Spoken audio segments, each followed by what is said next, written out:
Hello मेरे प्यारे बच्चों, आई होप कि आप सभी बहुत अच्छे होंगे।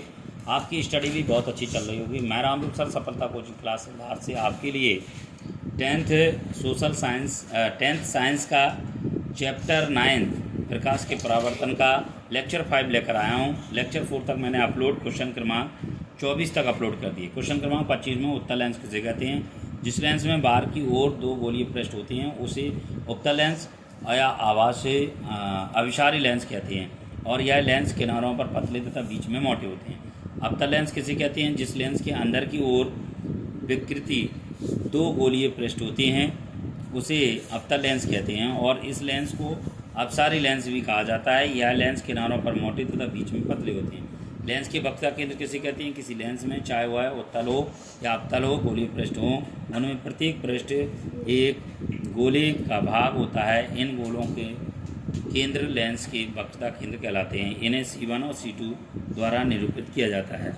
लेंस का मुख्य अक्ष किसे कहते हैं। किसी लेंस के दोनों वक्रता केंद्रों से गुजरने वाली एक काल्पनिक सीधी रेखा लेंस का मुख्य अक्ष कहलाती है। प्रकाशिक केंद्र किसे कहते हैं। लेंस का केंद्रीय बिंदु लेंस का प्रकाशिक केंद्र कहलाती है। इसे 0 से निरूपित करते हैं। आगे देखिए, लेंस का द्वारक किसे कहते हैं। लेंस का द्वारक किसे कहते हैं। लेंस के प्रकाशिक केंद्र से गुजरने वाली प्रकाश किरण बिना किसी विचलन के निर्गत होती है। गोलीय लेंस या वृत्ताकार रूपरेखा का प्रभावी व्यास द्वारक कहलाता है। उत्तल लेंस के मुख्य फोकस किसे कहते हैं। उत्तल लेंस पर मुख्य अक्ष के समांतर आने वाली किरण उसे अपवर्तित होकर एक बिंदु पर अभिसारित हो जाती है। मुख्य अक्ष पर यह बिंदु उत्तल लेंस का मुख्य फोकस कहलाता है।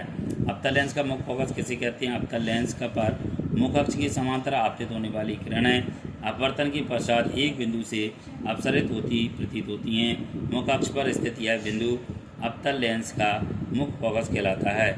लेंस की फोकस दूरी किसे कहते हैं। किसी लेंस के मुख्य फोकस की प्रकाशिक केंद्र से दूरी फोकस दूरी कहलाती है। फोकस दूरी को स्मॉल f से प्रदर्शित करते हैं। उत्तल लेंस द्वारा प्रतिबिंब बनने की स्थितियाँ लिखिए। उत्तल लेंस द्वारा प्रतिबिंब बनने की स्थितियाँ ये: जब वस्तु अनंत पर हो तब प्रतिबिंब की स्थिति फोकस f2 पर प्रतिबिंब का आकार अत्यधिक छोटा और वास्तविक एवं उल्टा बनता है। प्रतिबिंब की प्रकृति: जब वस्तु 2f1 से परे हो तो प्रतिबिंब की स्थिति f2 तथा 2f1 के बीच होता है। प्रतिबिंब आकार में छोटा होता है। प्रतिबिंब की प्रकृति वास्तविकता उल्टा होता है। जब वस्तु 2f1 पर हो तब प्रतिबिंब की स्थिति 2f2 पर और प्रतिबिंब का आकार समान आकार का होता है और प्रकृति वास्तविकता उल्टा होता है। f1 तथा 2f1 के बीच में होती है। जब वस्तु तो 2f1 से परे होती है, स्थिति आकार बड़ा होता है और प्रकृति वास्तविकता उल्टा होता है। f1 पर हो तब अनंत पर बनती है, स्थिति आकार अत्यधिक बड़ा होता है, प्रकृति वास्तविक में उल्टा होता है। जब f1 तथा आकर्षक केंद्र O के बीच हो तब जिस पर बिंब है लेंस के उसी ओर प्रतिबिंब की स्थिति होती है, आकार बड़ा होता है, प्रकृति आभास तथा सीधा होता है। इसी क्रम में अवतल लेंस और द्वारा प्रतिबिंब बनने की स्थितियाँ लिखिए। अनंत पर प्रतिबिंब की स्थिति फोकस f पर हो तो अत्यधिक छोटा होता है आकार और प्रकृति आभासी तथा सीधा होता है। अनंत तथा लेंस के प्रकाशिक केंद्र O से बीच हो तब फोकस f1 प्रकाशिक केंद्र O के बीच आकार छोटा, प्रकृति आभासी तथा सीधा। गोली लेंसों के लिए चिन्ह परपाटी लिखिए। सभी दूरियां लेंसों के प्रकाशिक केंद्र में मापी जाती हैं। प्रकाशिक केंद्र में मापी जाती हैं।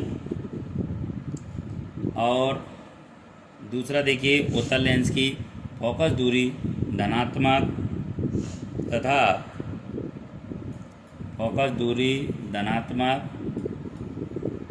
अवतल लेंस की फोकस दूरी ऋणात्मक ली जाती है। प्रकाशिक यंत्र में प्रकाशिक केंद्र के बाईं ओर दूरियां ऋणात्मक तथा दाईं ओर धनात्मक मापी जाती हैं। लेंस सूत्र समझाइए। यदि लेंस के प्रकाशिक केंद्र बिंब दूरी u, प्रतिबिंब दूरी v तथा फोकस दूरी f हो तो 1/f बराबर 1/v माइनस 1/u। आगे देखिए, इसी क्रम में 38वां प्रश्न है, आवर्धन किसे कहते हैं। किसी लेंस द्वारा उत्पन्न आवर्धन प्रतिबिंब की ऊंचाई एवं वस्तु की ऊंचाई के अनुपात द्वारा व्यक्त किया जाता है। m बराबर प्रतिबिंब की ऊंचाई h डैश और बिंब की ऊंचाई h। लेंस द्वारा उत्पन्न आवर्धन बिंब दूरी u तथा प्रतिबिंब दूरी v हो तो आवर्धन एम बराबर एच डैश बटे एच बराबर यू बटे वी। लेंस की क्षमता किससे दी? किसी लेंस द्वारा